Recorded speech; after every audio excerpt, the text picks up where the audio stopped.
그때가 언제예요? 재림 때예요. 왜 이렇게 강조를 하실까? 구구절절히 어떤 문장에 한 번 얘기하면 되는 거예요. 그때, 재림의 때, 그러면 되지. 이거를 계속 그때 절마다 강조 방법이에요. 이 성경에 절마다 얘기하는 의미는 뭐라고요? 강조다. 강조하는 거예요. 그러니까 뭘 강조하는 거예요? 그때라는 단어는 뭘 가르치고 있어요? 예수님 재림할 때. 제가 주일날도 설교했습니다. 십자가와 부활은 이미 완성이 됐어요. 이루어졌잖아요. 2000년 전에 십자가 지시고 죽으시고 부활하시고 승천하셔서 완성이 된 거예요.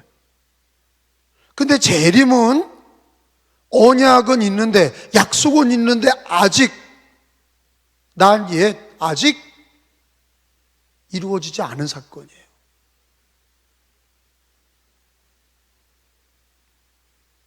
예수 그리스도께서 우리들의 앞날에 재림을 약속하신 거예요.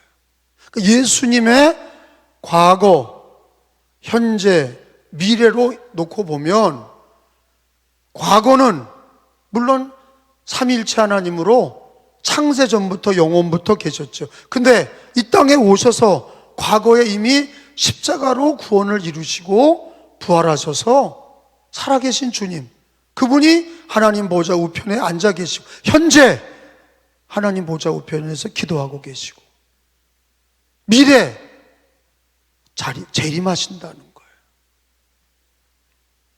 제가 늘 그랬죠. 재림 그러면 느낌적으로 무서웠어. 막 재림이 무섭고 오지 않았으면 좋겠고. 왜 그런 의식이 있느냐? 아까 찬송 중에 재림 찬양 중에 슬픈 찬양, 곡하라, 슬프다 이런 찬양이 있어요? 하나님의 나팔 소리, 천지진동할 때, 신랑 되신 예수께서 오실 때 이 재림의 찬양이 어두워요, 밝아요? 다 밝아. 근데 왜 어두운 거야? 뭔가 잘못된 거예요. 왜 예수 믿는 사람들이 재림을 왜 어둡게 보고 무섭게 보냐? 이게 마귀 역사예요. 이 마귀 역사예요. 이걸 무섭게 만든 자들이 누구냐? 이단자들이에요. 이단자들이 재림을 무섭게 만들었어요. 그걸 믿고 있어. 우리 기독교인들도 재림 그러면 무섭고 오지 않았으면 좋겠고 와도 멀리 아주 오래 내가 살다가 죽어도 재림은 오지 않았으면 하는 거예요. 아까도 얘기했던 것처럼 재림 찬양 중에 슬픈 찬양이 한 곡도 없어. 물론 십자가 찬양은 슬픈 찬양도 있어요. 나 같은 죄인을 구원하시려고 가진 고초를 당하시고 슬프고 애절하지요. 넘어지고 십자가 지고 가진 조롱과 멸시를 받으시고 나 때문에 넘어지고 또 넘어지고 십자가에서 물과 피를 쏟으시고 구원하셨지만 애절함이 있어.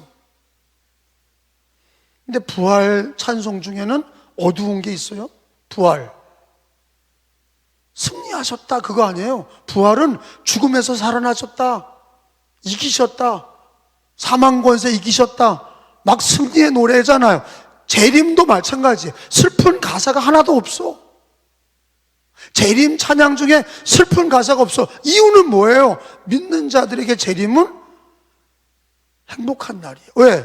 신부가 신랑을 맞이할 때처럼 행복한 날이 어디 있습니까?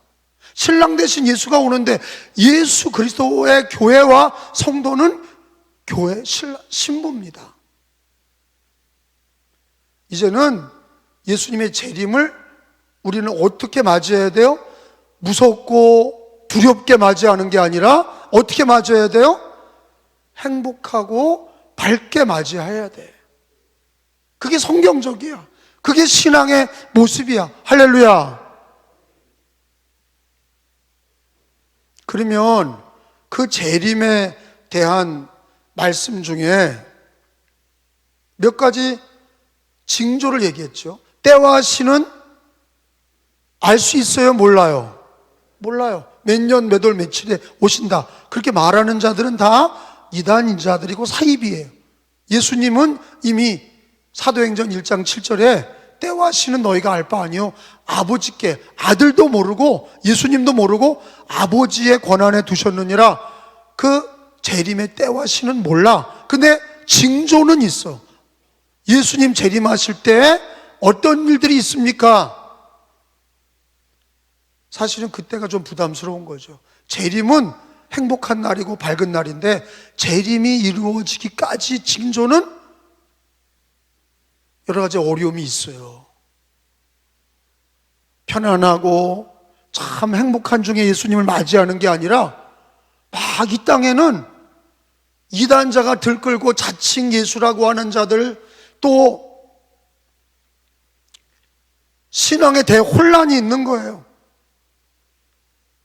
여러분, 거기 성경에 보니까 마가복음 13장 21절에 보세요. 읽어봅니다. 그때, 재림의 때죠. 시작. 그때 어떤 사람이 너희에게 말하되 보라 그리스도가 여기 있다, 보라 저기 있다 하여도 믿지 말라. 예수님이 여기 있다 저기 있다 그런 게 아니라 어디서 오셔요? 하늘에서 오셔요. 그게 어디 나와요? 하늘에서 오신다고 하는 말씀이 26절에 나오잖아. 예수님, 빨간 글자는 누가 한 얘기예요? 예수님이 한 얘기. 그때 재림의 때 여기 있다 저기 있다 그런 게 아니라 어디서 오시냐? 그때, 시작. 그때 인자가 구름을 타고 큰 권능과 영광으로 오는 것을 사람들이 보리라. 그러니까 이거 믿는 사람만 보는 게 아니라 사람들이 보리라. 모든 믿는 사람이나 믿지 않는 사람이나 위성 중계까지 되고 뉴스에까지 나온다 이거야. 왜? 다 본다 이거야. 그래, 믿는 사람들의 잔치가 아니라 예수가 재림하시는 거는 믿는 사람 믿지 않는 사람이 다 봐. 근데 어디서 오시냐? 여기 있다 저기 있다 이 땅에 계신 게 아니라 하늘에서 천사들의 나팔 소리와 함께 구름을 타고 오신다. 근데 이 땅에 오시는 게 아니라 공중에서 우리를 부르셔. 공중에서 우리를 부르셔. 그래서 우리가 27절에 보면은 천사들을 보낸다 그랬어요. 읽어봐요. 그때, 또 그때, 시작.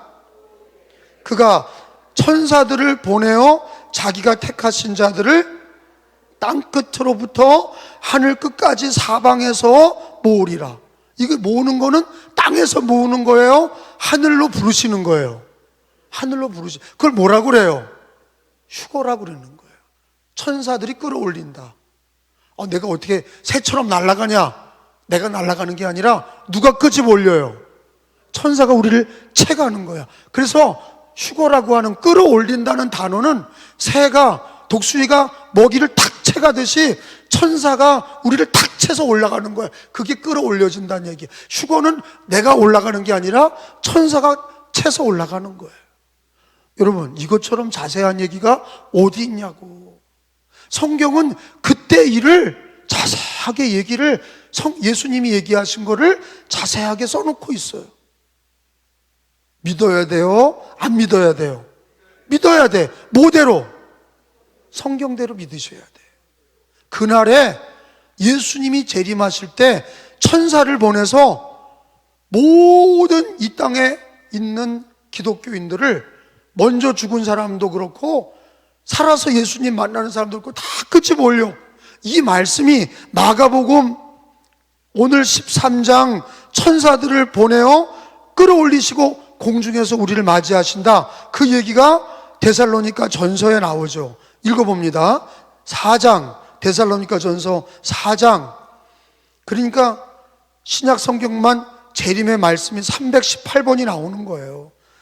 굉장히 자세하게 나오는 거예요. 재림을 몰랐다 할 수 없어요. 예수를 믿으면 재림을 피해갈 수 없어요. 주께서, 시작, 16절이에요. 4장 16절, 17절까지. 주께서, 이거 재림의 때, 시작. 주께서 호령과 천사장의 소리와 하나님의 나팔 소리로 친히 하늘로부터 강림하시리니 그리스도 안에서 죽은 자들이 먼저, 그러니까 예수님 믿고 먼저 죽은 자들이, 천사들이 그들을 먼저 일으키는 거야. 그게 부활이야. 그때 부활이 있는 거예요. 그 다음에 17절에 보면은 믿고 죽은 자들이 먼저 일어나고, 그 다음에 17절에 보면 살아서 재림을 맞이하는 자도 끌어올려져. 그 후에 시작. 우리 살아남은 자들도 그들과 함께 구름 속으로, 그러니까 이 땅에서 예수님 만나는 게 아니라 어디로 올라가? 구름에서, 공중에서 만나. 이 땅에서 예수 만나는 게 아니라 공중에서 끌어올리셔서 공중에서 주를 맞아 끌어올려 공중에서 주를 영접하리게 하시리니 그리하여 우리가 항상 주와 함께 있으리라. 자, 여러분, 자세예요? 허술해요? 자세. 마가복음서 13장에도 자세하게 나왔고 데살로니가 전서 4장에서도 자세하게 기록하고 있는데 이게 일치가 되고 있는 거예요. 예수님 말씀하신 거하고 데살로니가 전서 서신서에 있는 말씀과 일치가 돼요. 뭐가 일치가 되냐? 재림의 날에 예수님이 하늘에서 천사들과 함께 오시고 천사들을 보내서 먼저 믿고 죽은 자들을 부활시키셔서 올리시고 살아서 재림을 맞이한 사람도 끌어올리시는데 천사가 탁 채서 올라간다 이거예요. 그래서 어디서 예수님을 맞이하냐? 땅에서 예수님과 함께 사는 게 아니라 공중에서, 하늘에서 주님을 맞이하고 그때부터 영원히 예수와 함께 있으리라. 할렐루야. 자, 그러면 이 말씀을 우리가 성경을, 재림의 말씀을 되새김질 하셔야 돼. 말씀을 외우는 것처럼, 시편 23편을 외우는 것처럼 이 오늘 말씀, 재림의 말씀을 자꾸 되새김질 하셔서 잊어버리지 마시기를 바랍니다. 그때를 잊어버리지 마세요. 그날을 잊어버리지 마세요.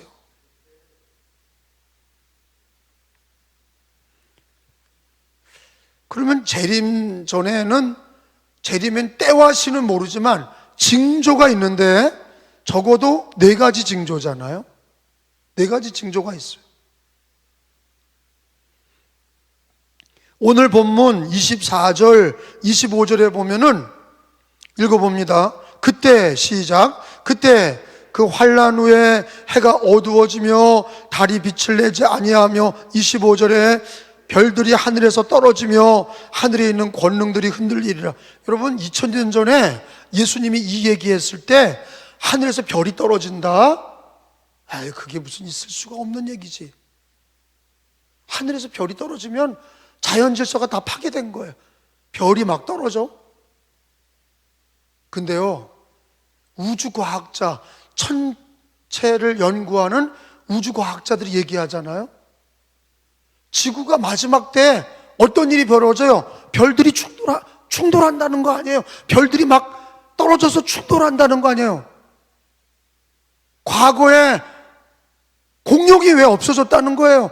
여기에 별이 떨어져서, 별들이 떨어져가지고 여기가 불바다가 되면서 공룡이 다 죽었다는 거 아니에요. 근데 마지막 때가 되면 뭐가 떨어져요?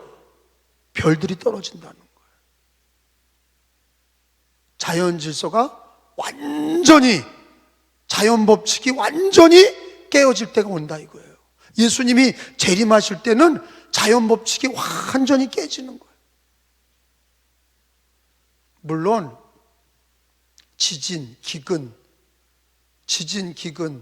뭐 이런 것들도 있는 거죠. 지진, 기근도 있고 하늘의 별들이, 우주의 대혼란, 우주의 자연 질서가 다 깨어져서 창세 때 하나님이 지구가 공전하고 자전하고 태양계들이 다, 태양도 움직이고 수금지와 목도 천해명이 움직이고 이게 다 깨진다 이거야. 성경에 예수님이 별들이 떨어진다 이 얘기를 그때는 사람들이 무슨 얘기인지 몰랐어. 그런데 지금은요, 과학이 발달하고 나서는 이게 뭔지를 아는 거예요. 아, 우주의 질서가 다 깨지는구나. 야, 놀랍잖아요. 이런 예수님의 얘기가 2000년 전에 기록이 된 거예요. 그리고 또 뭐예요? 이단이 많아져요? 줄어들어요? 필연코 이단과의 싸움이 있는 거예요. 자칭 예수라고 하는 자들이 기독교인들을 다 미혹시키는 거예요. 그래서 아까 읽은 것처럼 여기 본문 21절에 그때 어떤 사람들이 너희에게 말하되 보라 그리스도가 여기, 예수가 여기 있다 저기 있다 해도 믿지 말라. 우리가 믿는 예수는 하늘 보좌에 계시고 그분이 구름을 타고 오셔서 우리를 공중으로 끌어올리시는 거지, 이 땅에 돌아다니는 게 그게 문선명이든 그게 이만이건 아무리 능력 있는 슈퍼맨이 나오고 히어로가 나와도 다 가짜예요. 다 가짜. 그건 예수가 아니야. 가짜란 말이에요. 예수님은 공중에서 우리를 끌어올리셔서 공중에서 주님을 맞이하고, 이걸 기억하시면 이 땅에서 예수가 여기 있다 저기 있다 해도 미혹되지 않을 줄로 믿습니다. 그러니까 이단이 많아진다는 거는 시험, 믿음을 굳게 하지 않으면 시험 드는 거예요. 그러니까 여러분, 마지막 시대에는 신앙이 보수적인 사람이 남겠어요? 자유주의 신앙이 남겠어요? 아니, 생각해봐. 신앙이 성경 중심으로, 교회 중심으로 철저한 사람이 이런 환난의 때에 남겠어요? 자유롭게 한 사람이 남겠어요? 자유롭게 한 사람이 남겠어요? 아니, 환난에 별들이 떨어지고 이단자가 난무하고 지진이 나고 기근이 나는데, 그런 환난 속에서 아니 대충 신앙생활하는 사람은 다 나가 자빠지는 거죠. 그래서 환난의 때는요, 어려울 때는 진짜 배기가 남는데 누가 남냐? 신앙이 보수주의자들이 남는 거예요. 마지막까지 남는 자들이 누구냐? 신앙의 보수주의자, 예수님을 성경대로 믿는 사람들, 철저하게 믿는 사람들이 남는 거야. 허술하게 삼손처럼 여자 만나고 술 먹고 이런 사람들은 다 떨어져 나가는 거야. 왜? 평화로울 땐 괜찮아. 응? 평화로울 때는요 같이 우우 몰려다녀. 근데 코로나가 나봐, 예배를 안 드려. 그렇게 코로나가 하나 나와도 예배를 안 드리는데, 별들이 떨어지고 이단자가 난무하고 예수 믿는 사람들이 핍박을 받고 그러면 교회 나와요? 절대 안 나와. 근데 누가 나와요? 죽으면 죽으리라, 이런 보수주의자들이 나오는 거야. 복음적이고 보수주의자. 기도 안 하면 안 된다, 예배드리지 않으면 안 된다, 벼락 맞을 것 같다, 이런 사람이 나오는 거지. 허술한 사람들은 안 나와. 그러니까 마지막이 될수록 가짜는 떨어져 나가는 거야. 믿음이 없는 사람은 떨어져 나가는 거야. 제 말 이해가 되죠? 그러니까 저는 어떤 사람을 키우려고 그럴까?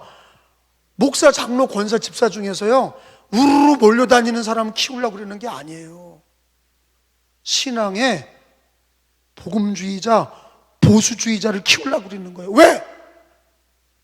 감리교가 자유주의로 되면서 다 떨어져 나가는 거예요. 코로나 기간에 제일 많이 피해를 본 게 감리교, 이렇게 성경대로 하지 않는 사람들이 막 다 떨어져 나가는 거예요. 그래도 기도하려고 그러고, 그래도 말씀대로 살려고 그러고, 예수를 믿을 때 세상과 타협하지 않으려고 그러고, 이런 사람들이 남는 거지. 이해가 돼요? 아니 왜? 재림의 때는 예수님 만나는 건 정말로 해피한데 그 전까지 어려움이 있단 말이야. 그러니 교회마다 다 하나님 믿지만 철저한 교회는 남는 거고, 유럽의 교회들도 다 하나님 믿는데 철저한 교회는 남는 거고, 허술하고 자기들 마음대로 자유적으로 마음대로 그렇게 신앙생활 하는 데는요 다 통통 비는 거야. 망하는 거예요. 그러니까 감리교가 신학교부터 철저하지 않아. 그러니까 망하는 거예요. 막 세게 신학생들을 기도와 말씀 가르치고, 목사가 나와서도 죽으면 죽으리라 이런 애들을 키워야 되는데 저 그냥 대충 키우니까 목회를 나와서도 어려움 당하면 다 나가 자빠지고 도망가는 거예요. 목사가 그러니 장로, 권사, 집사는 하물며 어떻게 하겠어요? 철저하지 않은 거야. 그럼 철저하면 뭐야? 부담스러워해. 목사님 뭐 자꾸 기도하자고 그러고 뭐 자꾸 전도하자고 그러고 뭐 그렇게 철저하게 합니까? 알아서 다 믿음 지키면 되죠. 그게 아니야. 로마 시대 때 네로가 그렇게 핍박하고 사자굴에 사람들, 기독교인들을 사자굴에 집어넣고 기름가마니에 집어넣고 예수님처럼 십자가에 달아서 불을 질러서 화형시켜도 찬송을 불렀어. 죽어가면서. 그 신앙이 어디서 나왔겠어요? 찬송 부르면서 죽었다니까. 그러니까 사람들이 목이 잘렸는데 기독교인들 콜로세움 있잖아요. 거기 검투사들이 경기하는 로마 콜로세움에서 기독교인들이 모가지가 잘렸는데 다 웃고 있다는 거야. 그러니까 로마인들이 기겁을 한 거야. 그 로마가 나중에 313년에 기독교 국가가 된 이유가 뭐예요? 철저한 기독교인들, 죽음을 넘어서서 재림신앙을 가지고, 부활신앙, 재림신앙 가지고 이 땅에서 고난을, 매를 맞아도 기도하고 막 감옥에 들어가서 매를 맞고도 막 찬송 기도하고, 그게 바울 아니에요. 그게 초대교회 성도들이야. 매를 맞아도 막 찬송하고 기도하고 그 다음 날라가 또 전도하고. 여러분, 이게 신앙이, 자유로운 신앙은 가능해요? 절대 가능하지 않아. 성령 충만 받으려고 그래고, 어떻게든지 기도하려고 그리고, 어떻게든지 말씀으로 살려고 그리고, 그래야 환란이 올 때도 기도하고 말씀으로 승리하는 거야. 할렐루야.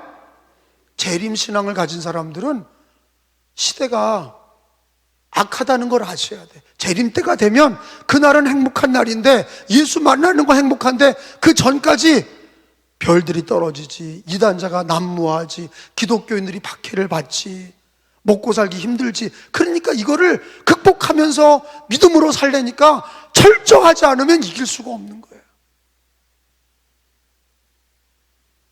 그러니까 왜 철저해야 됩니까? 이런 얘기 하지 말라고요. 재림의 날 부끄럽지 않은 신앙으로 승리하면서 예수님을 맞이하고 기쁨으로 승리하려면은 우리들의 신앙은 마지막 때일수록 환란이 많기 때문에, 핍박이 많기 때문에 신앙이 철저한 게 좋은 거다 하는 걸 아시기 바랍니다. 아멘? 동의하세요? 왜 철저해야 되는지 동의하세요? 저는 적어도 그럴 테니까 여러분이 그렇게 믿고 함께 하시기를 바랍니다. 그리고 코로나 기간에도 막 기도하는 거예요. 제가 미쳐서 그러는 게 아니에요. 코로나 기간에 막 기도하고 왜 전도하고 막 예배드리고 막 그러냐? 저도 병이 무섭고 욕 듣는 게 무서워. 그러나 예수 재림 전에는 이런 일이 많아. 근데 이겨야 되잖아요. 교회가 그걸 이기고 기쁨의 날을 맞이해야 되잖아. 그러니까 우리의 신앙은 허술해가지고는 이길 수 없으니까 철저하게 하자는 거야. 이해가 되세요? 그러니까 여러분 그거를 동의하셔요. 예수님이 십자가 지기 전에 기도해라, 제자들에게 무슨 말인지 알아들을 수가 없어. 겟세마네 동산에서 기도하실 때 곧 환란을 당하실 거 아니까, 도망갈 거 아니까 기도해라 1시간이라도 깨어 기도해라. 다 잤어. 다 도망갔어요. 허술한 신앙은 다 무너지는 거야. 고난을 당해보면 그런 거예요. 그런데 나중에 성령을 받고 고난을 받을 때 베드로가 뭐라 그래요? 마귀가 우는 사자같이 역사하니 깨어 기도해라, 마귀를 대적해라. 그렇게 베드로 사도가 바뀐 거야. 오늘 우리는 언제를 살고 있냐? 예수 재림이 가까운 시대를 살고 있어요. 그날은 행복한 날이지만 그날이 올 때까지는, 예수님이 올 때까지는 핍박이 있고 살기가 어렵고 그리고 많은 환란이 있어. 그거를 우리가 믿음으로 이기셔야 되고, 말씀과 기도로 이기셔야 되고, 사명 감당하셔야 되고, 승리하시기를 축원합니다. 근데 오늘 마가복음서에서 특별히 강조하는 건 뭐냐? 31절이에요. 재림의 천국 복음이 땅끝까지 전파되면 그제 끝이 온다. 그것도 재림의 징조죠. 하여튼 가까이 왔어. 재림의 때가 가까이 온 건 틀림없어. 근데 31절에 보면은 천지는 없어지겠으나 내 말은 없어지지 아니하리라. 예수님 뭘 강조하신 거예요? 말씀을 강조하신 거예요. 그리고 또 뭘 강조하셨냐? 33절에 주의하라 깨어있으라. 거기 33절에 깨어있으라고 하는 3번이 다른 번역으로 어떻게 번역돼요? 다른 번역에는 3번이 거기 몰라요? 기도하라. 깨어있어라가 뭐예요? 다른 번역으로 기도하라야. 근데 나는 깨어있으라 보다 깨어 기도하라가 더 정확한 번역이라는 거예요. 원어에는 깨어 기도하라 그런 뜻이야. 깨어있으라는 눈 멀건 뜨고서 맨날 잠도 안 자고 있으라는 얘기가 아니라 깨어서 기도하라는 거야. 날마다 깨어 기도하라는 거야.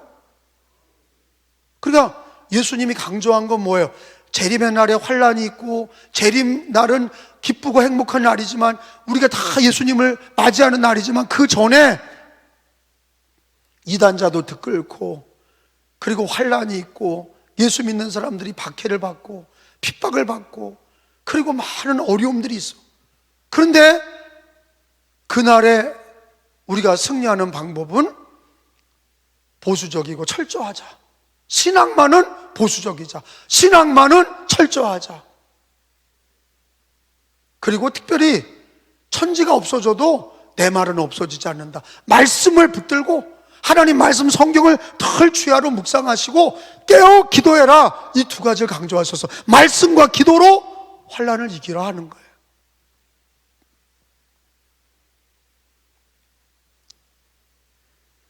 예수님이 29절에 보면은 이렇게 얘기까지 하십니다. 29절에 보세요. 이와 같이 시작.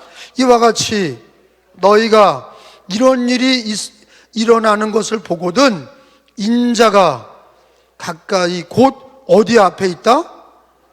문 앞에 이른 줄을 알라. 따라합시다. 문 앞에 이른 줄을 알라. 누가요? 예수님이 문 앞에 이른 줄 알라는 얘기 뭐예요? 그거는 멀리, 재림이 멀리 있다? 가까이 있다? 가까이 있다. 이런 일이라는 게 뭐예요? 자칭 이단자가 많아지고 별들이 떨어지고 천체에 혼란이 일어나고 믿는 자들이 박해를 받고 지진과 기근이 돌고 복음이 땅끝까지 전파가 되면 여러분 복음이요 160여 개의 나라는 이미 다 전파가 됐어요. 그 중에 나라 중에 소수 민족만 남았어. 그거요 한 지난번까지 300여 개인데 소수 민족 2만 4천 개 중에서 이제 100개도 안 남았어. 카운트 다운이에요. 그런데 예수님은 이런 일이 벌어지면 내가 어디 앞에 서 있다? 문 앞에 있다. 그 얘기는 뭐냐? 재림이 멀리 있다? 가까이 있다? 가까이 있다는 거로 믿는 사람은 믿음으로 살아. 그게 신상에 좋은 거야. 가까이 있다고 믿는 게 성경적이야. 왜? 지금 징조도 그렇고 복음이 전파된 것도 거의 다 전파됐고 그리고 예수님이 오실 날이 문 앞이다. 그 얘기는 우리가 늘 이 땅에 살면서 내가 죽는 날까지 주님이 곧 오신다. 문 앞에서 문 열고 들어오면 끝이야. 그만큼 가깝다는 거야. 그러면 우리가 하루하루를 어떻게 사냐? 믿음으로 사는 거지. 말씀으로, 기도로 사는 거죠. 그죠? 그만큼 가깝다는 거예요. 그렇다고 해서 세상 일 하지 말라는 게 아니에요. 우선순위 문제야.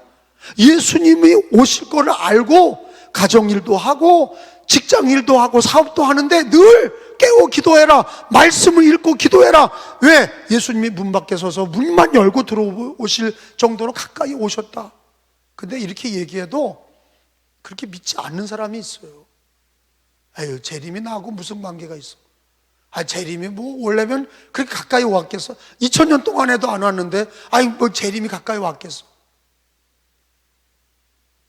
2000년 전에는 이 말씀하실 때는 복음이 전파되지 않았어. 예루살렘과 이스라엘만 전파됐어요. 로마만 전파된 거예요. 그리고 2000년이 흘렀어. 영국의 부흥이 일어났고 미국의 부흥이 일어났고 대한민국의 부흥이 일어났고 인도의 부흥이 일어났어. 남은 공산주의와 이슬람은 거의 다 전도가 됐어. 제일 어렵다고 하는 곳이 어디냐? 북한. 또 어디입니까? 사우디아라비아, 이란, 이라크, 아프가니스탄 이런 데가 어려운 데야. 그런데요, 거기도 다 선교사가 들어가 있어. 거기도 다 교회가 세워졌어. 그 얘기는 뭐예요? 끝이 가깝다는 거예요. 끝이 가깝다. 주님이 멀리서 뛰어오시는 게 아니라 이제 문 밖에 서서 문을 열고 들어오시면 돼. 그런 마음을 가지고, 그런 마음을 가지시고 문 밖에 서서 계시다는 거를 알고 성경대로 그냥 그렇게 준비해 나가면 틀림없어요. 바르게 믿게 되고, 예수님 위주로 믿게 되고, 하나님 중심으로 믿게 되고, 교회 중심으로 신앙생활 하게 되고, 예배 중심으로 신앙생활 하게 되고, 말씀과 기도로 살게 되고, 기쁨으로 그날을 맞이하게 될 줄로 믿습니다.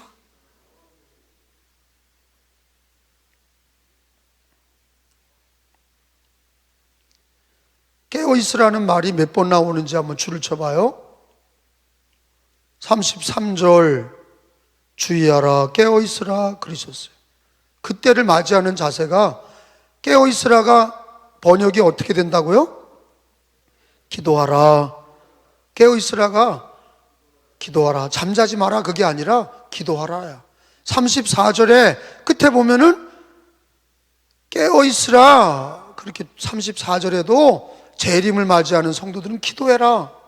35절에도 그러므로 깨어있으라.